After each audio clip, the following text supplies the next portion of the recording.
திரு ஷபீர், கடைசி நேர தடைகளை திரு விஜய் தகர்த்தது எப்படின்னு பேசிட்டு இருந்தோம். விஜய்க்கு ரெண்டு ஆப்ஷன் இருந்துச்சு. ஒன்று ஈஸி ரூட். ஈஸி ரூட்னா என்னன்னா, நீங்கள் பாஜகவை நாடி இருக்கலாம், உள்துறை அமைச்சர் அல்லது பாஜக தலைவர்கள் யாரேனும் தொடர்பு கொண்டு எனக்கு 108 சீட்டு தான் கிடைத்திருக்கிறது, அதிமுக என்டிஏ கூட்டணிக்கு 47 இடங்கள் கிடைத்திருக்கிறது, எனக்கு ஆதரவு கொடுங்க அப்படின்னா இந்நேரம் விஜய் முதலமைச்சராக பதவி ஏற்றிருப்பார். எந்த பிரச்சனையும் இருந்திருக்காது, ரொம்ப ஈஸியாக இருக்கும். But Vijay chose to take a difficult route. Difficult route அப்படின்னா என்னன்னா, ரொம்ப ஒரு கடினமான ஒரு பாதை. ஏன்னா இது ஒரு அரசியல் கணக்குகளை மனதில் வைத்து எடுக்கப்பட்ட ஒரு முடிவு. எது நமக்கு தேவை, எது நமக்கு தேவையில்லை அப்படி. தமிழ்நாட்டுக்கு எது தேவை, தமிழ்நாட்டுக்கு எது தேவையில்லை. தமிழ்நாட்டுக்கு தேவை என்பது ஒரு செக்குலர் கவர்மெண்ட். தமிழ்நாட்டில் ஒரு மதச்சார்பற்ற அரசாங்கம் தான் இருக்க வேண்டும் அப்படின்ற அந்த புரிதலோடு எடுக்கப்பட்ட ஒரு நடவடிக்கை தான். அதற்கு தான் இவ்வளவு காலதாமதம், அதற்கு தான் இவ்வளவு போராட்டம், அதற்கு தான் இவ்வளவு தடைகள், அதற்கு தான் இவ்வளவு பிரச்சனைகள் அப்படின்றது வந்திருக்கிறது. இப்போ நீங்கள் இதையே அதிமுகட்ட கேட்டிருந்தாங்கன்னா ரொம்ப ஈஸியாக இது முடிஞ்சிருக்கும். பாஜகவும் கொண்டாடி இருப்பார்கள். தமிழகத்தில் ஒரு 2 திராவிட கட்சிகளையும் அகற்றிவிட்டு அல்லது திமுகவை அகற்றிவிட்டு நாங்கள் என்டிஏ ஆதரவோடு ஒரு அரசாங்கத்தை நாங்கள் உட்கார வைத்திருக்கிறோம் அப்படின்னு அவங்களும் பெரிய அளவில் அதை பேசியிருப்பார்கள். ஆனால் அமமுக வேட்பாளர் திரு காமராஜையும் தாவேகா தரப்பு அணுகியதாக பிரச்சனை இல்லை. ஒரு நிமிஷம், நீங்கள் இவ்வளோ 47 எம்எல்ஏக்களை அணுகல, அதிமுக அணுகல, காமராஜ பேசினது அப்படின்றத நீங்கள் சொல்றீங்க. இதில் ரொம்ப முக்கியமான விஷயம் நீங்கள் கவனிக்கிறது என்னன்னா, திமுக அதிமுக என்ற இந்த இருதுருவ அரசியல் என்பது உடைக்கப்பட்டிருக்கிறது. மூன்றாவதாக தாவேகா எமர்ஜ் ஆயிருக்கு, சிங்கிள் லார்ஜஸ்ட் பார்ட்டியாக வந்திருக்காங்க. இப்போ அவங்கள திமுக கூட்டணி கட்சிகள் ஒரு நாளில் மாறி அவங்களுக்கு ஆதரவு தெரிவிப்பது அப்படின்றது ரொம்ப கடினம். அப்போ ஏதோ ஒரு இடத்துல ஒரு விஷயத்த அவர் டெமான்ஸ்ட்ரேட் பண்ணியிருக்காரு. என்னன்னா, ஆன்டி பிஜேபி அப்படின்ற அந்த சென்டிமெண்ட்ல, அந்த ஸ்டாண்ட்ல விஜய் உறுதியாக நின்றிருக்கிறார். பல பிரஷர் அவருக்கு வந்திருக்கு, பட் உறுதியாக இருந்திருக்கிறார். வேற எந்த ஆப்ஷனும் இல்லை அப்படின்னா கூட அந்த ஆப்ஷன் அவர் எடுத்திருப்பாரா அப்படின்றது கூட கேள்விக்குறிதான். ஏன்னா அது ஈஸி ஆப்ஷன்.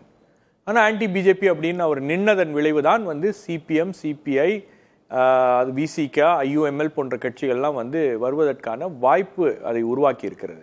இதில் ரொம்ப முக்கியமான ஒரு காரணியாக அமைந்தது என்னன்னு பார்க்குறேன்னா, நீங்கள் புதன்கிழமை ஒரு ஆளுநர் மாளிகை போகிறார், முதலமைச்சருடைய கான்வாய் அந்த ஒரு தோரணையோடு அவர் உள்ளே போகிறாரு. போயிட்டு வந்த உடனே அந்த மத்தியானமே காட்சிகள் என்பது மாறுகிறது. அந்த மத்தியானமே பேச்சு ஆரம்பிச்சிருச்சு.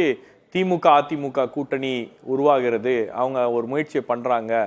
அதாவது மக்கள் கொடுத்த ஒரு தீர்ப்பை மாற்றி அமைப்பதற்கான ஒரு முயற்சியை இங்கே நடக்கிறது. ஒரு ஜனநாயக படுகொலை நாம் மணிப்பூரில் பார்த்துருக்கோம், கோவாவில் பார்த்துருக்கோம், மற்ற மாநிலங்களில் பார்த்துருக்கோம். தமிழ்நாட்டிலையும் அது நடைபெறுகின்றது அப்படின்ற ஒரு கேள்வி என்பது வந்தது. நீங்கள் திமுக அதிமுக எப்படி நீங்கள் சுத்து போட்டாலும் அவங்க ஒன்றா வர முடியாது. சுகுணா சொல்கிறாரு, ஒன்றா வந்தாலும் தப்பில்லை அப்படின்னு சொல்கிறாரு. அது எப்படி அவர் சொல்கிறாருன்னு எனக்கு தெரியல. பட் அது பேசிக்காகவே ஃபண்டமெண்டலி இட் இஸ் ராங். அவங்க 2 பேரும் ஒருத்தர் எதிராக எதிராக இருக்கக்கூடிய கட்சிகள். அவங்க 2 பேரும் விஜய் அப்படின்ற ஒரு நபர் முதலமைச்சர் ஆகிவிடக்கூடாது அப்படின்றதுக்காக ஒன்றா வராங்க அப்படின்னா அது அரசியல் ரீதியான ஒரு நடவடிக்கை கிடையாது. விஜய் அப்படின்ற ஒரு தனிப்பட்ட நபர் வந்தால் அவர்களுடைய எதிர்காலம் பாதிக்கப்பட்டுவிடும், அவர்களுடைய அரசியல் முடிந்துவிடும் அப்படின்ற ஒரு அச்சத்தின் பெயரில் அவர்கள் ஒன்றிணைகிறார்களா அப்படின்ற அந்த கேள்வியும் தமிழ்நாட்டுடைய இருதுருவ அரசியலின் தன்மை மாறி இருக்கு. அப்போ இந்த இடத்துல அதனால நாங்க ஒண்ணு செய்யறோம், இனிமேல் யாருக்கும் பெரும்பான்மை கிடைக்காத ஒரு நிலை வருகிற போது பீகார் மாதிரி, மகாராஷ்டிரா மாதிரி அதெல்லாம் நீங்க அடுத்தது பண்ணலாம்.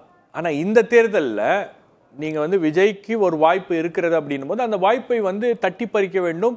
அதை அந்த வாய்ப்பை கொடுக்கக்கூடாது அப்படின்னு நினைக்கக்கூடிய இடத்துல இந்த காய் நகர்த்தல்கள் நடக்கிறது அப்படின்னா அதை நாம இதை யார் ஸ்கிரிப்ட் பண்றா, எங்கிருந்து சொல்லப்பட்டு இது நடக்கிறது, இதுல டெல்லியோடைய ரோல் என்ன, பாஜகவுடைய ரோல் என்ன அப்படின்ற அத்தனை கேள்விகளும் இதுல வருகிறது.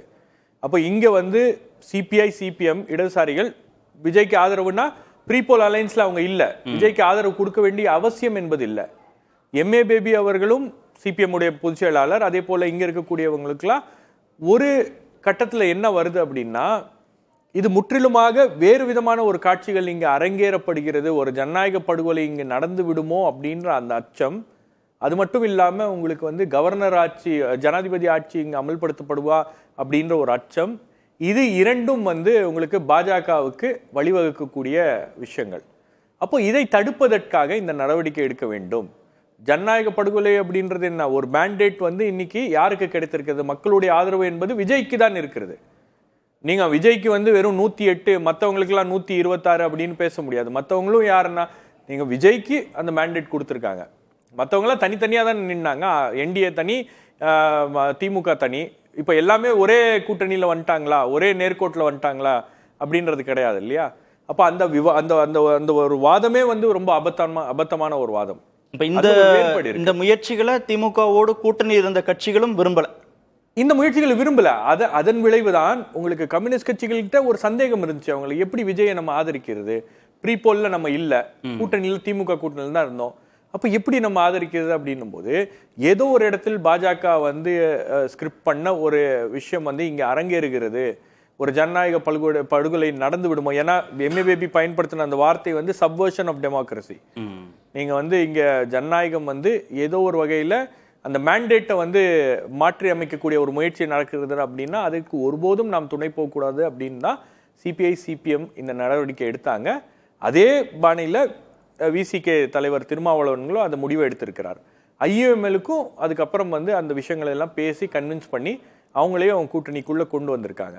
அப்ப இந்த இடத்துல வந்து உங்களுக்கு இந்த 4 கட்சிகளுடைய ரோல் அப்படின்றது ரொம்ப முக்கியமானது, ரொம்ப பிரதானமானது. மக்களுடைய மேண்டேட் லார்ஜஸ்ட் பொலிட்டிக்கல் பார்ட்டியா தவேகா இருக்கிறது. ஆனால் உங்களுக்கு ஆன்டி பிஜேபி அப்படின்ற ஒரு ஃப்ரண்ட்ல பெரிய அளவுல விஜய் உறுதியாக அரசுக்கு அரணாக இருக்க போறாங்க. நின்னார், விஜய் நிக்கிறாரு அப்படின்றதுக்காக இந்த கட்சிகள் அவருக்கு அரணாக வந்திருக்கிறது. மாறாக திமுக அனுப்பி விட்டு நீங்க கூட போய் நில்லுங்க அப்படின்னு சொல்றது வந்து அது அது ஒரு அரசியல் ரீதியான ஒரு முடிவாகவும் இருக்காது. இந்த கட்சிகளை சிறுமைப்படுத்தக்கூடிய ஒரு நடவடிக்கை அப்படி பேசுறது. ஓகே.